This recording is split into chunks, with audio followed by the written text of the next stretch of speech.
Today, I'm showing you the closing system that makes every call better than the last one.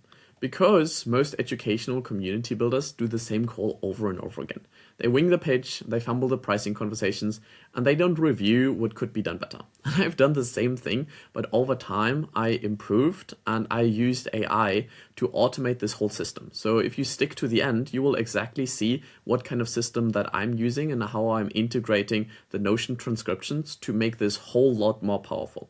But does this actually work? Well, let me introduce myself. Hey there, I'm Luke, the networking wizard, and I love building bridges between communities. In the past, I've worked with Aidan Labreche, who is now on the number 3 on the all-time leaderboard, making 336,000 in monthly recurring revenue. And we launched Synthesizer Scaling together, which is now helping almost 300 members scale to 10 to 100K. And in my own community, I help educational community builders network, team up, and scale together. And in there, we have specific quests that we can use to actually level up our skills. So at the moment, we're going through the Jedi Academy, which comes with 3 specific quest lines. The marketing attraction skills, which we've already completed.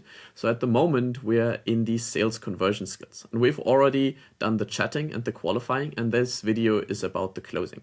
So that's what we are planning today, how to get better at closing and improve the skill. So I think there are 3 steps that we're gonna go through. It's pitching, pricing, and the review. So let's get started with the pitch. So ideally, we already have done the qualification and we know exactly what the other person wants. We want to be as specific here as possible. And making sure that we are actually pitching something that they want, not necessarily something that they need. Because I've tried this in the past, trying to talk about the broccoli and the things that they actually need to do, which is the difficult and hard thing, but it's not what they want. People buy what they want and then they do what they need. That's why I like to have 3 specific pillars that we can cover through whatever kind of offer you have. Because we generally want to get them a quick win first, then focusing on a main problem, and then using some future pacing on what we're going to do after we've solved the main problem. So we're going to go into how this actually looks like when we cover the operation side of this, because these are actually becoming our modules that we're going to go through. But something I like to do specifically during the pitch, during the conversation, is telling stories. And ideally, we have stories about how we achieved the transformation ourselves, how we helped others with the transformation, and ideally how we helped many others at scale who are like them. So these are the 3 stories that grow in effectiveness, because if we have done something many times to someone that is exactly like them, it's going to be more effective than just saying like, I did this in the past. So this is how I like to think about the whole pitch. And after the pitch, it is about how do we actually get to the pricing. Because we don't just want to give the price directly. We want to make sure that they are actually committed first. So there are 3 different things that we want to have certainty around. So we know they are committed on that. The first one is the self. Are they trusting in us and who we are? The second one is the product. Do they trust the product that we're selling? And the third one is like, do they trust the company, the entity, the brand that we are representing? So if we are doing this ourselves, the company and the self may be the same thing, but these are generally the 3 aspects that we want to get a lot of certainty on.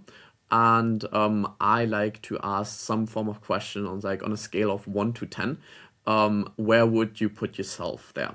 And then another follow-up questions that I really like to ask after that is like, why is it not a 1? Because this way they give you a reason what they actually like about the program. And then it's about just like, okay, how can we get you to the 10? And we can do this through a looping mechanism. So there is this framework called the DIA framework. We want to generally disarm the thing that they have uncertainty about, give them a reason like, hey, totally understandable. Most of our clients are actually thinking the same way. So we're disarming their doubt in that way. then we want to inform them around that and give them more information to increase the trust and certainty around the self, the product, and the company. And then we want to like go and ask again. And see if that increases their certainty. So once they are at a point where it's like, okay, this is actually something that will help me transform in this period of time, then we can get to the close where we are dropping the price. And from there on, we can also ask for referrals and next steps. And here, it's not about handling objections. Because if we have gone through the whole process, we've done a good discovery, we've gotten the commitment, and we have done like a few loops to make sure that they are certain, then it's not about whether they want the program or not. It's only how to make this happen. So in the price drop, let's say they just don't have the money, but they really like the program, then we can offer a payment plan. And from there on, we can always ask for a referral, whether they are joining the program or they say, hey, this is not for me right now. I need to like get the money together, or like they may not have like the full commitment on these things, or maybe they're not in the right situation. So we can still ask for a referral. But generally, we always want to make sure that the next steps are clear. And sometimes the next steps are doing a BAMFAM. So we're booking a meeting from the meeting. Or we tell them, it's like, okay, here is the next step. You can like go through the classroom module, you get onboarded, you see the video, and you know exactly what to do next. Because when we do get the close, we need to make sure that the buyer remorse is taken care of, and they know that they're taken care of, and they know what is happening next. And without these next steps, this is just not happening. So once we have gone through this, most people are like, yeah, let's go. And then they're like done, or they take the next call. And I think there is a massive missed opportunity, because we can still review the whole call. And that's why I always like to record it. So we can get feedback, ideally from a mentor who is a few steps ahead, and they can like tell us exactly what was wrong, how we can improve, how to be better. Another aspect is getting the review from a peer. So this way we are able to just like, sometimes we just need an outside perspective and we cannot read the label from inside the bottle. So that's why getting the peer review on there, or we can also have AI review this.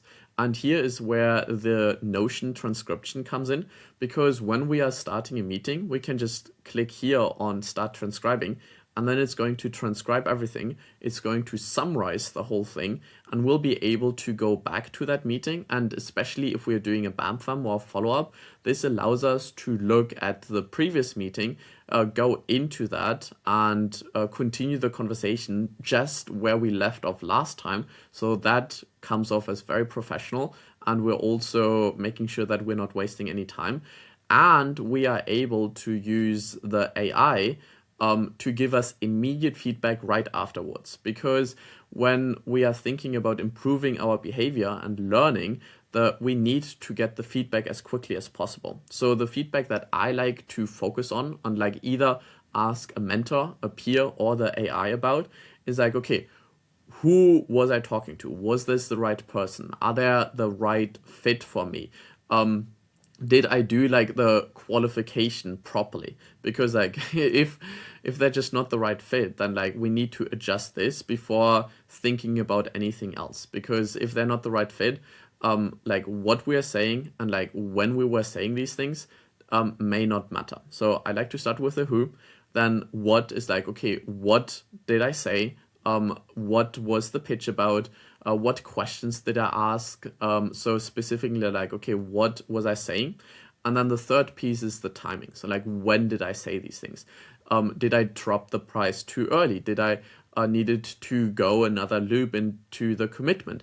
When did I ask, like, when should I have asked more questions? When should I have like stopped talking and kind of like gave them more time? So all of these things are things that I like to ask around feedback. And with that feedback, we are then able to refine our process. So I like to think of 3 things that we can specifically refine based on the feedback that we're getting from like mentors, peers, the AI. It's like the who feedback allows us to refine our pipeline. Are we having like more people like them if they were a good fit? Or if they are not a good fit, then we can like remove people who are like them and be like, okay, maybe they are just not the right person to talk to for now. Then the second part is the script, and whether you're using a script or just a general framework, thinking about like what we're gonna say, what questions to ask, is really important that we continue to update this based on the feedback that we're receiving, based on the conversations that we've been having. And then the last part is the offer. It's like, okay, did that offer resonate? Because sometimes that is just like the missing piece. And if people say, oh, like I really liked pillar 1 and 2, but like the around pillar 3, there was a lot of confusion, or we were just talking too much around that, or we didn't have a good story around that, then we can improve the offer. So all of that allows us to really improve the whole cycle by refining the pipeline, the script, and the offer, by getting feedback on who we are talking to, what we were saying, and when we were saying that, by asking a mentor, a peer, or the AI. And this allows us to like talk better about the price, get stronger commitment, have better loops around it to ask like questions and ask for the commitment again, and then like ultimately close more people. And through that, we can also get better at promising the transformation, talking through our pillars, using better stories that are also hitting on an emotional side and not just the logical side. So I hope you found this helpful. This was the closing part of the sales conversion skills. And next time we are going into the operations delivery skills. So I'm already excited for that. And until then, enjoy the journey and have fun. Peace.